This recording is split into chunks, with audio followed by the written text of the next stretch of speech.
তো চিকেনের স্টু বানাবো যেহেতু, তো তোমরা রেসিপিটা পুরোটা দেখতে থাকো স্কিপ না করে। তার জন্য আমি চিকেনটাকে ভালো করে ধুয়ে নিয়েছি। তো আদা রসুনের পেস্ট, হলুদ, নুন আধা ঘন্টা মতো ম্যারিনেট করে রেখে দিয়েছি।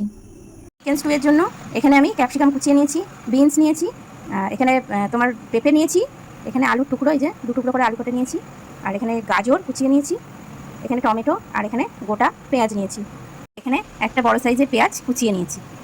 বাটা নিয়ে নিয়েছি, তো বাটাটা দিলে একটু স্টুটা একটু টেস্টি হয়, তার জন্য একটু বাটার দেবো। বাটারটা দিয়ে দেবো, এলাচ, তেজপাতা, গোলমরিচটা দিয়ে দেবো, কুচিটা দিয়ে দেবো, যেগুলো দিয়ে দেবো।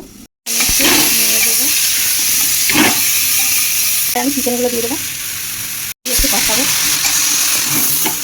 হলুদগুলো দিয়ে দেবো, নুন দিয়ে দেবো, দিয়ে দিচ্ছি, জল দিয়ে দেবো। কিছুটা জল নিয়ে নিয়েছি, আর 1 চামচ মতো কর্নফ্লাওয়ার গুলে নেব, দিয়ে দেবো। গোলমরিচের পাউডারটা আছে, গোলমরিচটা একটু দিয়ে দেবো। একদম রেডি। রেসিপিটা কেমন লাগলো অবশ্যই তোমরা